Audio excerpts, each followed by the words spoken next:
I knew I had to wear a lot of hats, but I knew that I wasn't planning on that. And I had a plan to get out of that. You do have to wear a lot of hats in the beginning. Don't wear that hat longer than you have to.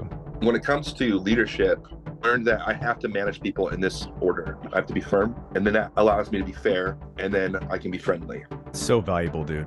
I think that they need to know themselves what it is that they're really good at and lean into it and outsource. Focus on what you're good at. The things that you're not good at, delegate that stuff as soon as possible. You're listening to the Bug Bucks Podcast, hosted by Alan Draper and Eric Bassett. Hello and welcome to the Bug Bucks Podcast. I am your host, Eric Bassett, and I'm going to be flying solo today while Alan is out and about. And I've got a guest with me today. Super excited about this. Before I dive into that and introduce him, I just want to remind you guys, if you haven't already, please join our Facebook group. It's BUGBUX, Bug Bucks. We've got about 3,300 PCOs in there. Lots of fantastic advice, really good content, fantastic opportunity for young PCOs to learn about the swing of things. So if you haven't joined that already, please do. By the time this podcast episode drops, I think we're going to be somewhere close to like maybe mid-May, 3 weeks into May, something like that. Beautiful weather. Pest controls will basically be in full swing for most offices out there. So fantastic opportunity for you guys to network with other PCOs by joining that group. I have Josh Zuniga with me today. And you guys might remember him back from episode 2 of our podcast. So almost 80 episodes ago by the time this episode drops. So it's been a little while, but I'm so happy to have Josh Zuniga on here. He's one of my buddies. Him and I actually operate within like 2 hours of each other, which is kind of crazy. But we're both up in the Pacific Northwest. Awesome to have him on the show. Josh, how you doing? Doing great. Thanks for having me back. Yeah, man. I'm thrilled to talk to you again. I'm a big fan of your journey. And I remember following you and some of your successes. I'm actually, you know what?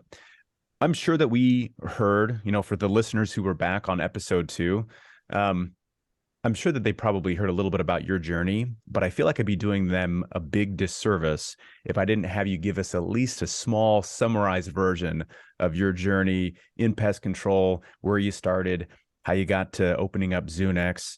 And yeah, man, give us the background a little bit. So in pest control, I'm known for 2 things: for door knocking and for pest control ownership. My story began kind of similar to a lot of people that got into door-to-door pest control, which is I served a mission, and then came home, was really poor, decided to go work with some friends at a pest control company. Ended up doing really well in the sales department, and then just never kind of looked back. 4 years into that, I decided I was going to get into the ownership side of things because I really enjoyed it. And so I was a minority partner in Oklahoma City in a branch there. And while I was there, I kind of was an average salesman for a long time. And then I kind of just had this breakout year where I sold 1,500 pest control accounts in a year. And at that time, it was the all-time record for door-to-door pest control sales. So then from there, I sold my minority position, moved back home, and opened up Zunex with my family. And now we're here. Dude, okay. So I love how you just slightly breezed over the fact that you sold 1,500 door-to-door pest control accounts. For the guys who are listening, a lot of you started out in pest control with door-to-door, so you probably understand the gravity of a statement like that. But for those of you who haven't sold door-to-door, 1,500 accounts is unbelievably crazy. Back when I was knocking, I remember, and that I started back in 2008. And, if you had like a 250 summer, 300 summer, that's considered successful. That's a good year. You're making good money. Some of the heavy hitters at the time were doing something like 400, 500 accounts. And those guys were like rock stars. you know, and you kind of fast forward into like the 2016, 17, 18, and you start getting these guys who are hitting 1,000 accounts a summer. And I just didn't understand how that was even possible. And then I remember I was part of the door-to-door tribe. It's a Facebook group specific to door knockers.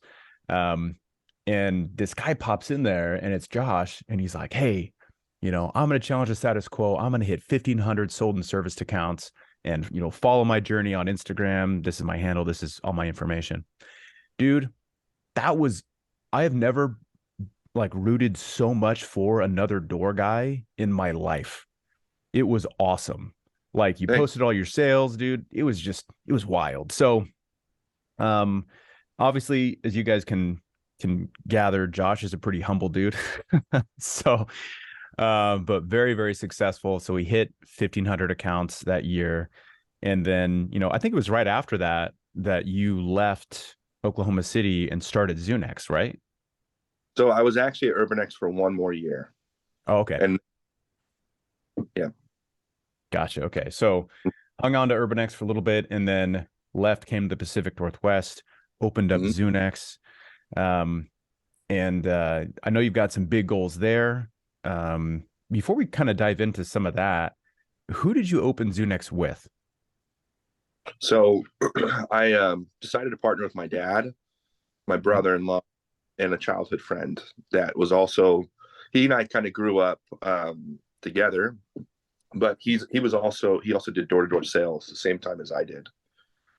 He worked for a different organization. He worked for Point Pest Control, which they actually focus a lot in the Pacific Northwest as well. He sold a lot and spoke, but I just like kind of reached out to everybody and was like, hey, do you guys want to move back home and do this? So we all took the plunge together. Man, and you and I have talked about, you know, the ins and outs of working with family a little bit. You know, I work with my sister and my brother-in-law, you know, pros and cons. You know, from you going from Oklahoma City and kind of moving to the Pacific Northwest, and, you know, starting this thing with your family, what are some of the things that you've learned working with family that you feel like are pros? And what are some of the struggles that you've kind of dealt with that you've been able to work through and overcome with them? So the pros of working with family is that you'll definitely learn a lot. Dude, I wouldn't change anything just because like I feel like I needed to learn a lot of the lessons I did. But some of the greatest mistakes I've ever made in leadership have been from working with family. And I would say that leadership, when working with family or people that you're close to, you can make this mistake of trying to lead with friendliness or lead with fairness. And that makes you not, at least for me, I have a natural tendency towards not wanting to be really firm with people that I care about, just hoping that telepathically they'll understand what it is I want from them without me having to be really firm. So this is like I'm answering your question in both ways. So this is also a pro, but it's also a hard lesson learned. The biggest lesson, the best and the worst all kind of come together into this thing about how I manage people moving forward. So I learned that I have to manage people in this order. I have to be firm, and then that allows me to be fair, and then I can be friendly, even when it comes to family. So I can't expect people. Actually, this is something I learned from Alan. I don't think that he realizes the weight that the weight of what I read him post one day like left on me. He said one of the most unfair things we can do for our partners is to be unclear with them about our expectations, and that hit me like a ton of bricks. And it's true. You know, when it comes to working with family, and this is something that I learned at UrbanX because I worked with family there. Like when it comes to leadership, particularly weak leadership, which I've been a massive participant in, and learned a lot of lessons from, it's really selfish of me to not be fair or not to be firm with people that I care about and I'm leading, because I'm afraid that they'll think of me some kind of way. when it comes to me being clear with them. I'd rather be clear with them, regardless of how it makes me feel, just so they have an understanding of what the expectation is. Because I can't be fair to them if I'm holding them to a standard that they don't fully understand. And once I'm firm, fair, I can be friendly about it. I don't have to be a jerk about it. But as long as it's in that order, things have worked out okay. Anytime I've had issues with leadership or seen other leaders have issues with leadership, whether it's working with family, friends, or just in general, it's usually because the firm, fair, and friendly portions of leadership are not in the right order. Dude, that's awesome. I love how you've been able to kind of take this experience with family, which we've already talked about is not easy, right?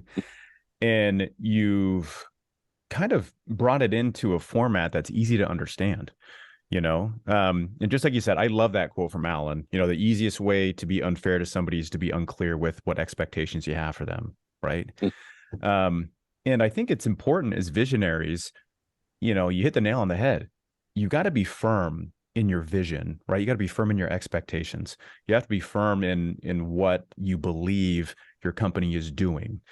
And then once you're firm in that, you can be fair with everybody that you work with.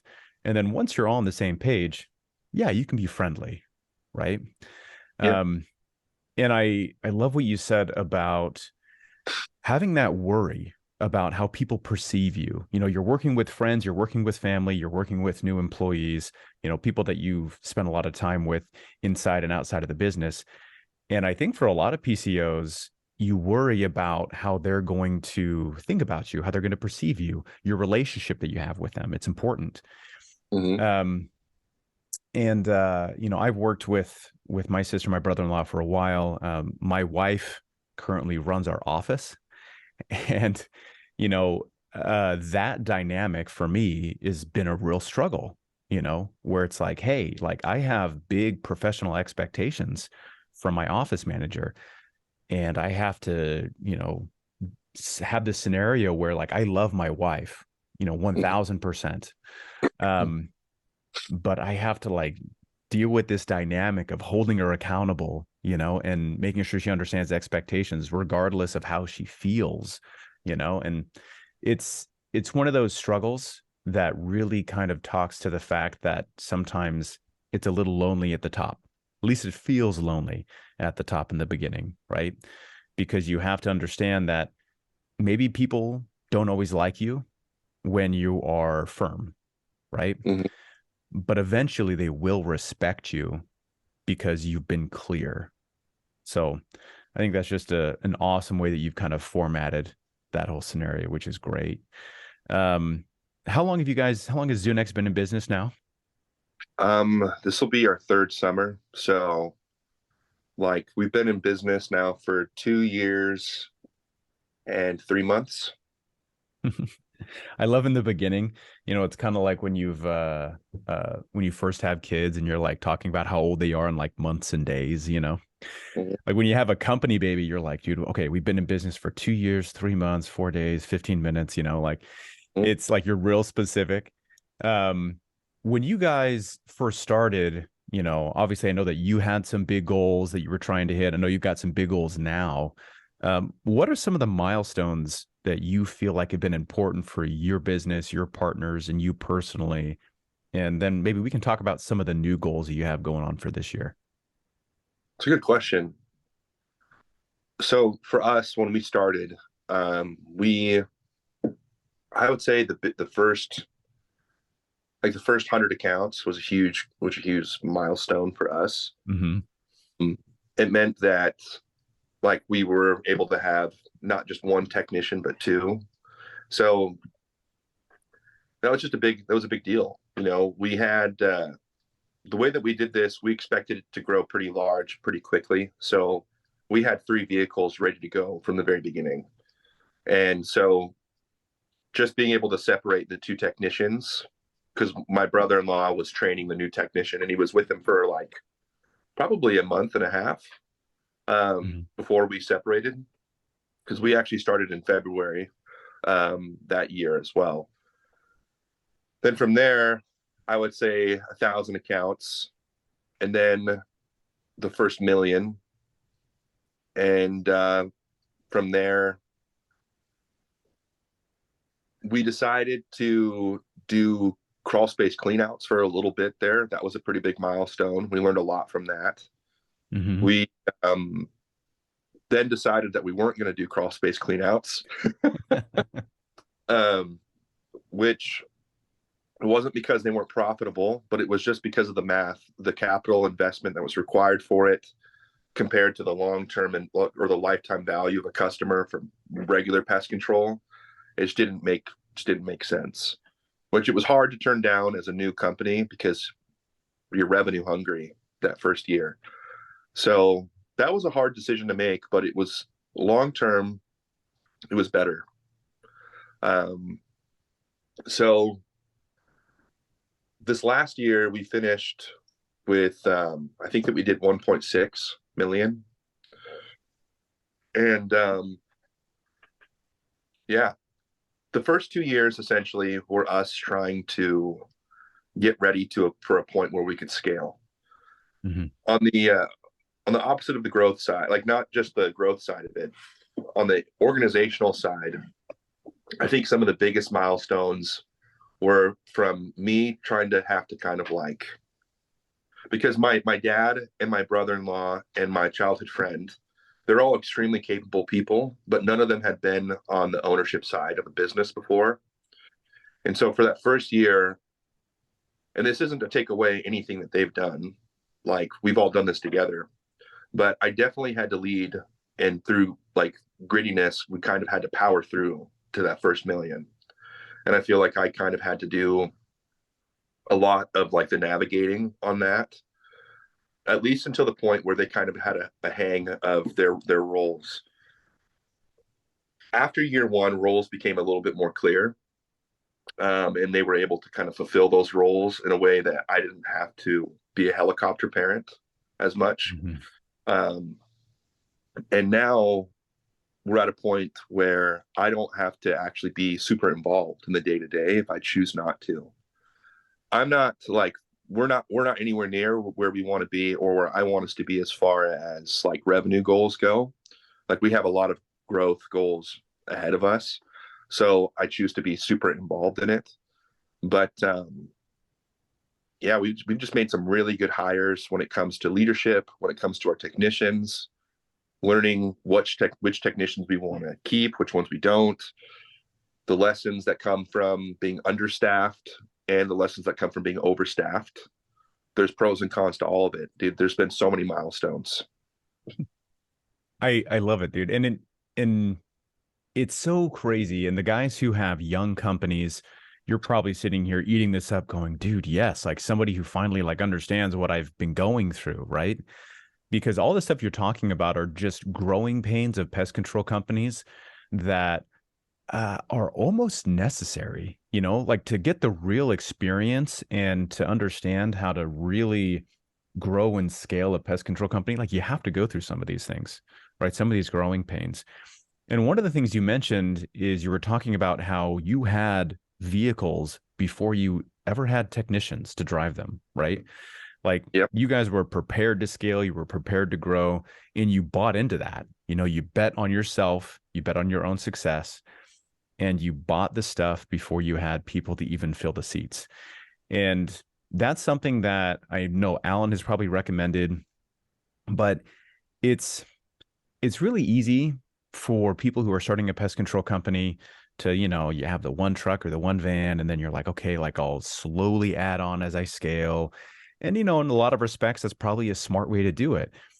But it's also kind of a trap because you can end up, you know, filling your route with your one vehicle and then feeling kind of fulfilled at that point, you know, Mm-hmm. versus if you end up investing in all those extra things in advance, you're like, dude, I gotta find guys. I gotta sell accounts. I gotta have a growth method in place, right?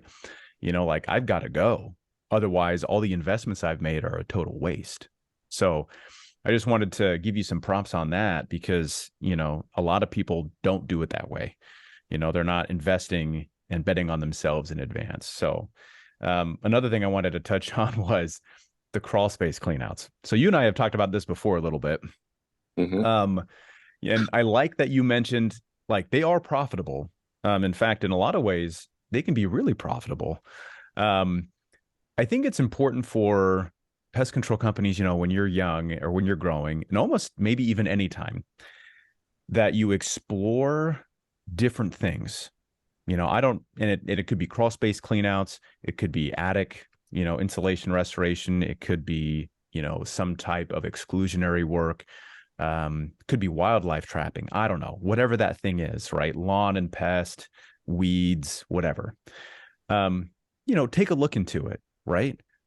Always be a little bit curious about other opportunities that you could have that you could bring value to your customers with. And then pay attention to how much time those things take. And then you'll kind of arrive in a similar situation like Josh just did, right? Where he's like, hey, we tried it. It was successful. It was profitable. But at the end of the day, for us, it didn't necessarily give us the advantage that we want, which is the same one we get from general pest accounts, you know? Mm-hmm. And a lot of times, I mean, that can change as you grow and scale. But I think that the curiosity is a good thing. I think it's a healthy thing for growing pest control companies. I want to go back a little bit to your partnership that you've got going on. And you talked about where if you don't really choose to, you don't necessarily have to be involved in all the day-to-day stuff. What things do you currently own? Like what success measures do you still own? And what growth methods do you kind of delegate? What have you given to some of your other partners? So this year is a little bit unique because I'm choosing to go back and knock full time this year. Mm-hmm. So I've given the vast majority of it to my business partner, Skylar. And so we run on the EOS model. I'm the visionary. He's the integrator. So he kind of owns, I mean, ultimately I own all of it, but I've kind of passed it down to him so I can focus on the knocking this year. And when it comes to my visionary role, I really kind of have to keep my head down this year. I've already kind of I've looked up, seen what I need to see in regards to where I want to go and where I want the business to go. And then I kind of have to, just the way that I am, if I don't focus on door knocking, I'll get distracted. So, in fact, it's hard for me even to, and this is just a part of my nature. It's hard for me to listen to other podcasts like this one during this time because I'll get distracted and want to make operational changes. So, because the advice is so good from this podcast. But anyways, I don't really do a whole lot right now, to be super candid with you, other than knock doors. So just about anything that you would think, I have it covered. Now, we've made a really good hire with somebody that is going to be fulfilling a role that both my dad and my brother-in-law fill, and he's transitioning into that role. So he was a former branch manager at one of the larger door knocking companies. So he's been a really good fit in with our culture, and that's helped out tremendously in this aspect. If it wasn't for that hire, I don't think that I'd be able to do what it is I'm doing. Between him and Skylar, and then my dad and my brother-in-law, they've kind of got it covered. You know, I really love that you mentioned the hiring aspect of growth, because people don't think about that very often. You know, you think about, oh, my marketing, my door-to-door sales, whatever that situation is. But you've mentioned a couple times now, really good hires on the service side, really good hires in the leadership side. And a lot of times, people forget, especially during the delegation process, if you're going to put really big, high level responsibilities on somebody else, the quality of the execution relies on the quality of the candidate, right? Mm-hmm. So, it's a huge thing that you've been able to bring in additional assets and resources in the form of the new hires that you bring into your company, which is awesome. So yeah, that's another thing I just wanted to kind of highlight there a little bit. Another thing is I love that you understand that sometimes you got to put the blinders on, right?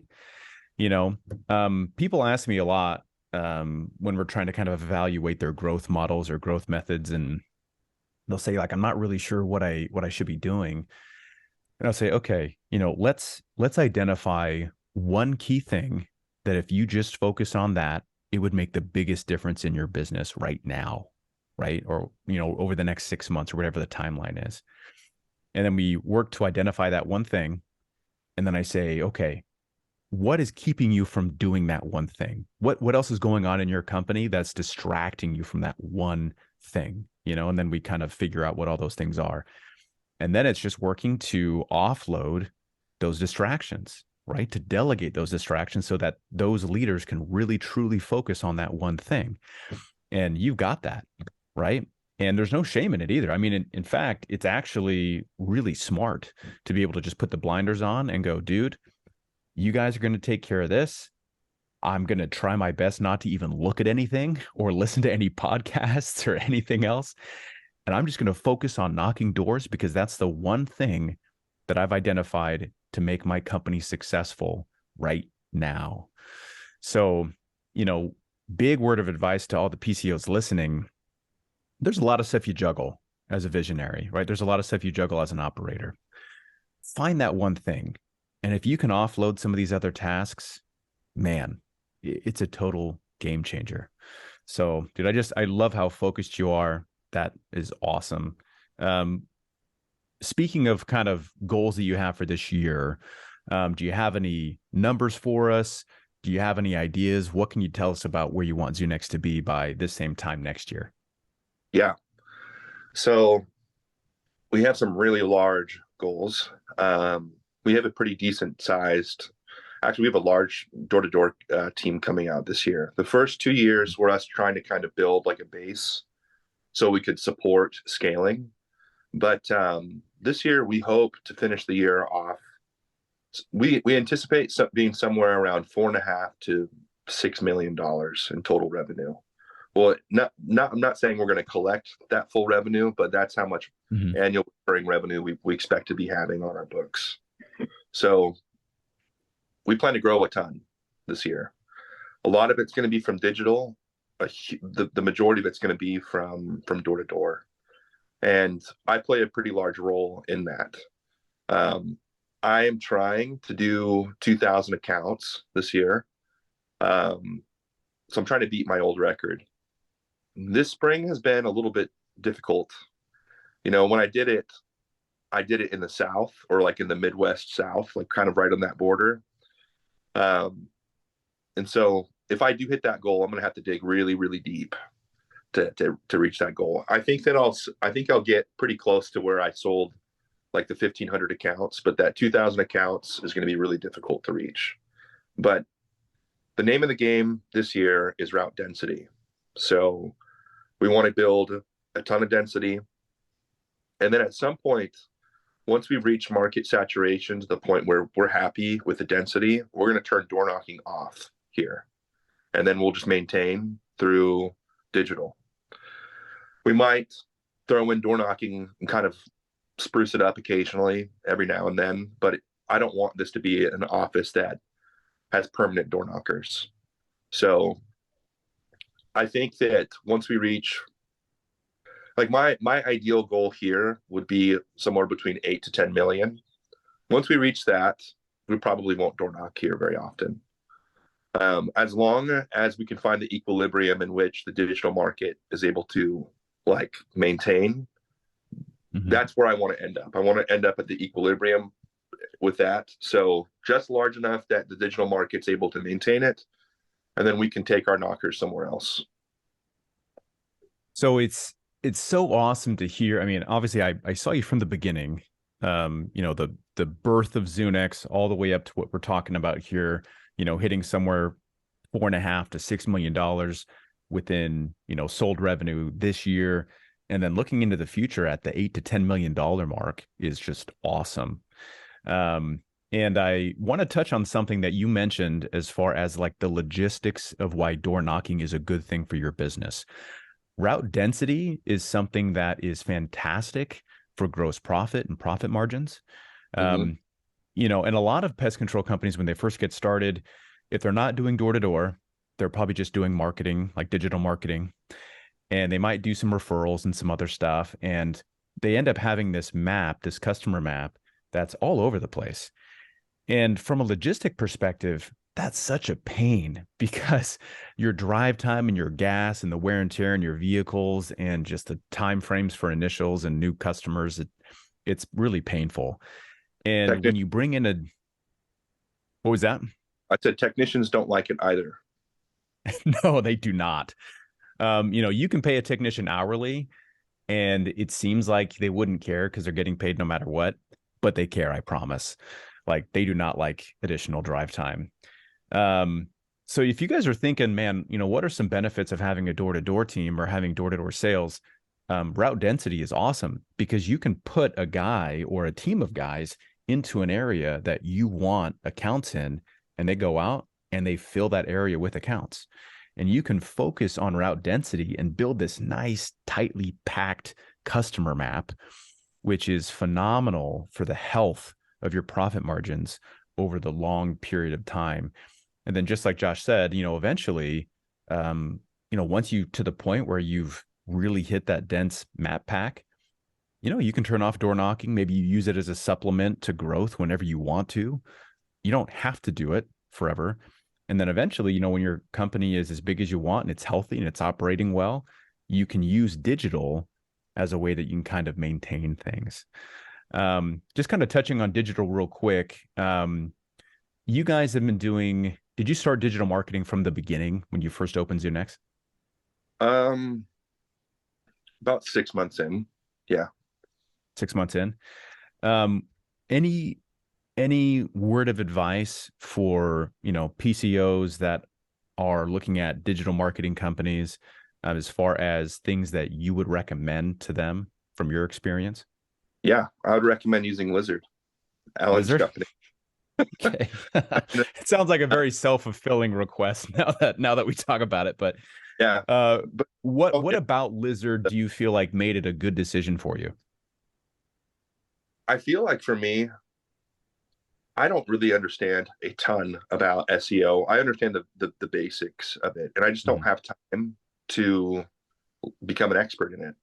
And honestly, most PCOs, one of the biggest mistakes that smaller guys make is thinking they need to be an expert in everything. And the reality is that you don't. You just need to be good at what you're good at and lean into that. Let experts handle it for you. But the thing that I like about Lizard is that they're very communicative and letting me know exactly what it is that they're doing and why they're doing it and why it works and the difference that it's making. So, and that's on the SEO side and also on the pay-per-click side. So this year we have a pretty large goal with Lizard. We're trying to do $1 million just in inside sales through pay-per-click. With the weather that we've had in the Pacific Northwest, it's been a little bit slower at the start, but I have no doubt both Lizard and I both feel like we're still going to do it. So. Dude, that's awesome. And I personally know obviously Alan, but I know Matt who kind of runs Lizard over there, and he's a very growth driven operator.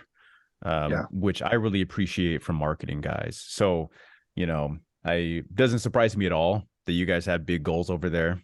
That sounds exactly like something Matt would want to recommend for you guys. So that makes a lot of sense. Speaking of advice, is there anything else that you would offer up to young PCOs, you know, that are within maybe 1 to 3 years in business, other than all the awesome advice you've kind of already given? Anything else that you would offer them as far as things that they should know about their company early on? I think that they need to know themselves what it is that they're really good at and lean into it and outsource as quickly as they possibly can the things that they're not as good at. I think that there's value in understanding where you're at in your business. There's some instances where you may have to juggle a couple of different things like I did. I had to wear lots of different hats to get us to $1 million. I don't have to wear all those hats anymore. But I think that you need to have a game plan for the next portion. You need to have so what I'm saying is, I knew I had to wear a lot of hats, but I knew that I wasn't planning on that. And I had a plan to get out of that as quickly as I possibly could. So don't get stuck into this position where you're stuck wearing all the hats for years to the point where you're burned out. You need to follow through with your game plan to get you to the next position in your business. And this isn't a knock on owner operators that are solo, but treat your business like it's an investment, and understand that in order for you to really scale this and really to create a lifestyle that you want, you need to scale it. So valuable, dude. And I'm glad that I asked, because, you mentioned a couple of those things before. Focus on what you're good at. The things that you're not good at, delegate that stuff as soon as possible, right? Those things are only going to slow you down. They're only going to distract you. They're only going to slow down your company as you grow. And, a lot of times, like you said, you do have to wear a lot of hats in the beginning. Don't wear that hat longer than you have to, right? Mm-hmm. Somebody else wants to wear that hat, number one, and they kind of need to wear that hat because that's how they're going to get experience. And then they can focus 100% of their energy and efforts on that thing, which is going to be way better than what you can provide anyway. So, dude, I appreciate you so much. This has been an awesome, awesome episode. I'm really glad that we had you guys back on. And I just want to remind everybody again, if you haven't already, please join the Bug Bucks Facebook group. We've got PCOs that are just like Josh, growing their company, making things work, delegating, offering advice. I hope he's going to be pretty silent in the Bug Bucks group this summer as he's focusing on hitting 2,000 accounts on his own.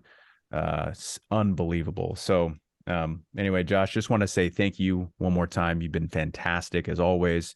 And if there's anything you need from us, absolutely reach out. And for everybody else out there, keep building those pest control companies. We'll see you guys next time. If you enjoyed today's episode, please show your support by subscribing and leaving us a 5-star rating. Thank you, and we'll catch you on next week's episode.